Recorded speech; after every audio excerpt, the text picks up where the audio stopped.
what was it that Admiral Byrd found on the South Pole? Incredibly enough, in an official American Navy documentary film, we found footage of what Admiral Byrd found on the South Pole. He found giant freshwater, never freezing lakes with areas around them that were free of any snow. And in that film, we show footage of the Navy planes landing in these lakes. But even more so, he found, to his amazement, that his planes were disappearing very quickly. A lot of his planes were attacked by anti-gravity devices that were operated by the Germans there, by anti-gravity saucers. A lot of them crashed into invisible barriers and disintegrated in mid-flight.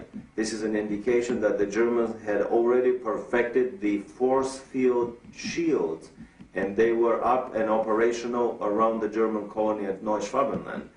When he was retreating, basically the whole operation lasted for 1 week. They started at the end of February 47, and by the first week of March, they were through with the whole operation, and much earlier than scheduled, and they departed.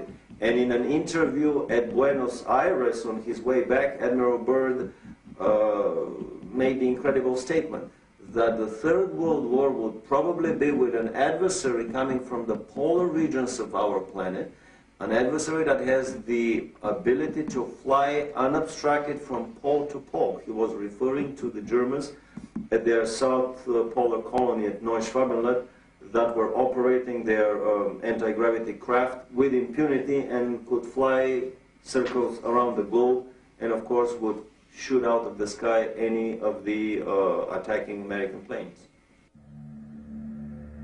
The inner terrestrials surrounded the entrance gates with an electromagnetic protective dome which no being or weapon can penetrate.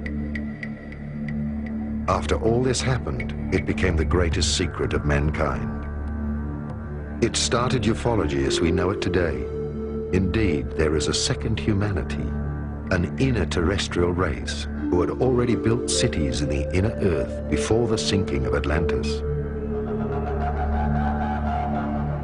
These extra and inner terrestrial races built time gates and anchored these cities on a higher subatomic frequency. After the great purification, these time gates will fall, and at different places there will be once again access to the underground cities.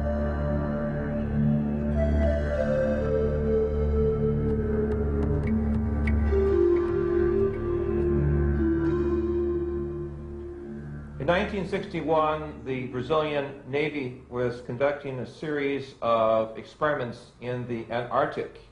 According to one of my colleagues who was in one of the naval ships, suddenly out of the ice packs, a large spacecraft emerges and takes off vertically at a terrific speed, shocking both the American and the Brazilian naval forces that were there.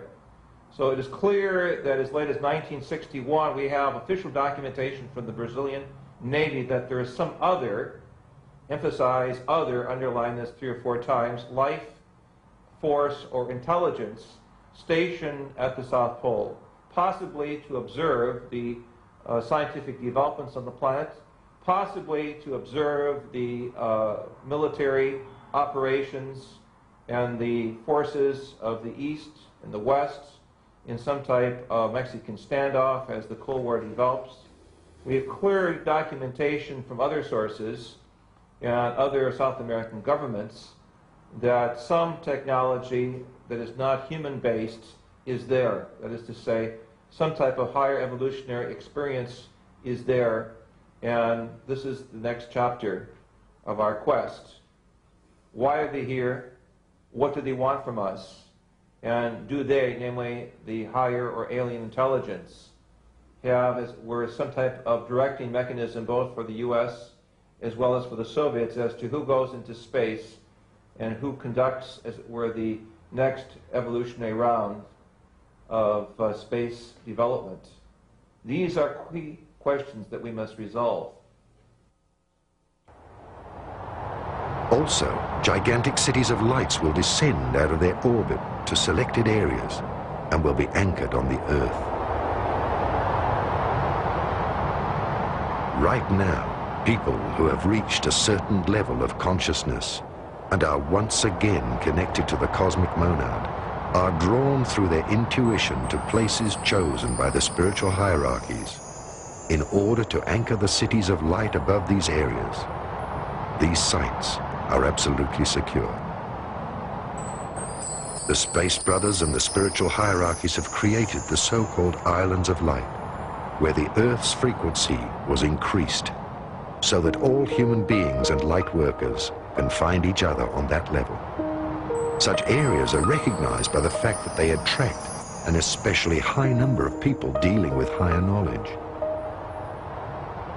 These places have a higher grid anchorage. They are places of power, activated chakras, entrances to inner Earth, and a present UFO surveillance.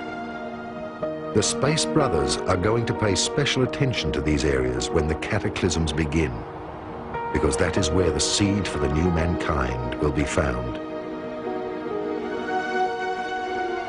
That is where the first contacts will occur on a physical and telepathic level.